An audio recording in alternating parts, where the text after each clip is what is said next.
নমস্কার বন্ধুরা, এসএস দাস কিচেনের আমি সুমিতা। আজ নিয়ে এসেছি নতুন একটা রেসিপি। আজকে নিয়ে এসেছি ম্যাগির খিচুড়ি। ম্যাগি আমরা অনেক রকমভাবে খেয়ে থাকি, রাতের ডিনারে অথবা সকালের জলখাবার অথবা বাচ্চাদের স্কুল কলেজের লাঞ্চ বক্সেও এই ম্যাগি আপনি বানিয়ে দিতে পারেন।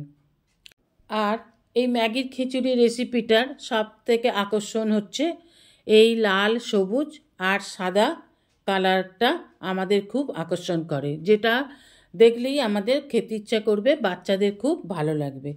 চলুন রেসিপিতে যাওয়া যাক। নিয়ে নিচ্ছি 2 প্যাকেট ম্যাগি, ধনেপাতা, ফুলকপি, টমেটো কুচি, মটর শুঁটি সব ছাড়িয়ে একসাথে নিয়েছি। এছাড়া যেগুলো লাগবে যখন দেব অবশ্যই বলে দেব।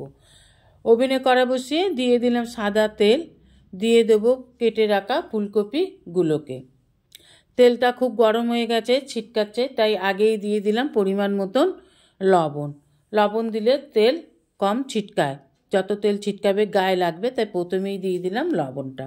এবার সব ফুলকপিগুলোকে দিয়ে দেব পরিমাণ মতন হলুদ। তেল খুব গরম হয়ে গেলে লবণ আর হলুদ দিয়ে দিলে তেল বেশি ছিটকায় না। এটা একটা টিপস, মনে রাখবেন নতুন রাঁধুনিদের জন্য। এবার ফুলকপিটাকে খুব ভালোভাবে ভেজে নেব।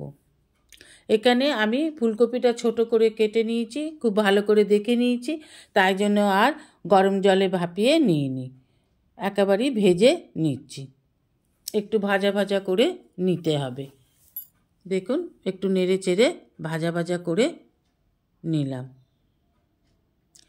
খুব একটা কালো কালো করে ভাজবো না, কিন্তু একটু ভেজে নিতে হবে। ফুলকপি একটু ভেজে নিলে গ্যাস অম্বলটা কম হয়। ফুলকপি ভাজা হয়ে গেছে, এবার দিয়ে দেবো 2টো ডিম। এখানে আমি 2 প্যাকেট ম্যাগি নিয়েছি, তাই 2টো ডিম দিচ্ছি। আপনারা আপনাদের পরিমাণটা কমিয়ে বা বাড়িয়ে নিতে পারেন। এবার ডিমটাকে খুব ভালোভাবে ভেজে নেব। দিয়ে দিলাম কড়াইশুঁটি। এবার ডিমটাকে খুব ভালোভাবে ভেজে নিতে হবে, যতক্ষণ না ডিমের কাঁচা গন্ধটা চলে যাচ্ছে। ডিমের কাঁচা গন্ধ ছাড়লে খেতে ভালো লাগবে না, গন্ধটা নাকে লাগবে, খেতে ইচ্ছে করবে না। তাই ডিমটাকে খুব ভালোভাবে অবশ্যই ভেজে নেবেন। দেখুন, আমি ডিমটাকে কি সুন্দর করে ঝুরঝুরে করে ভেজে নিলাম। এইভাবে ভেজে নিতে হবে। এবার দিয়ে দেবো টমেটো কুচি। এখানে আমি 2টো টমেটো ছোট ছোট করে কেটে নিয়েছি।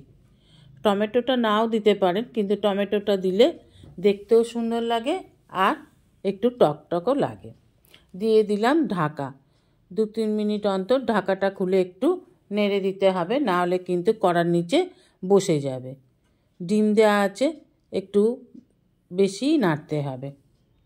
টমেটোটা গলে গেছে কিনা দেখে নিলাম ঢাকা খুলে।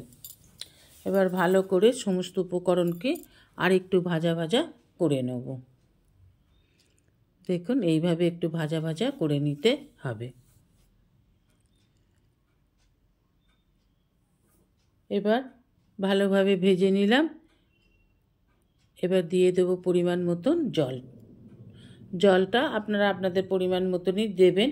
আবার ইচ্ছা করলে আপনারা ম্যাগিটাকেও আলাদা সিদ্ধ করে নিতে পারেন। আমি আলাদা করে সিদ্ধ করিনি, ছোট ছোট করে ভেঙে নিয়ে এই কড়ার জলেতেই দিয়ে দেবো।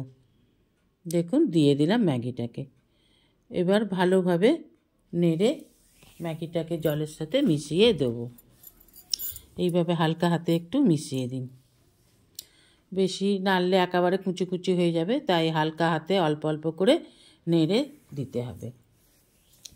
ভালোভাবে মিশিয়ে দেব। 2-3 মিনিট ফুটে গেলেই কিন্তু ম্যাগি তৈরি হয়ে যাবে।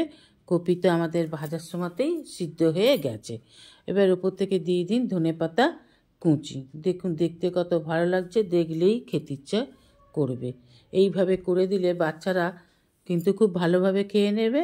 যারা সবজি খায় না তাদেরও সবজি খাওয়ানো হয়ে যাবে। এবার ভালোভাবে নেড়ে নেড়ে সমস্ত উপকরণগুলোকে জলের সাথে মিশিয়ে দিলাম।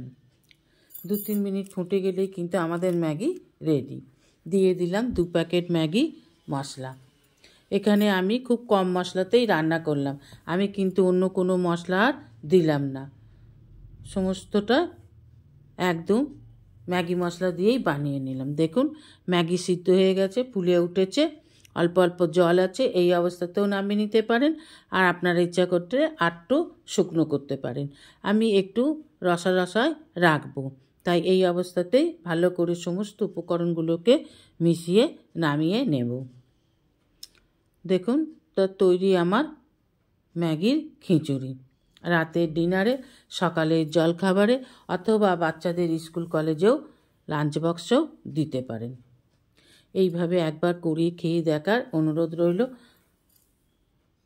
এইভাবে করে খেয়ে দেখবেন।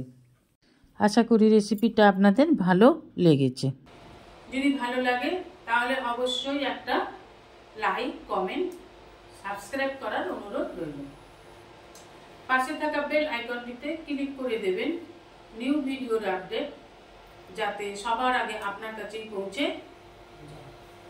আজ এই পর্যন্তই। ভালো থাকবেন, সুস্থ থাকবেন, সঙ্গে থাকবেন। নমস্কার, রাখলাম।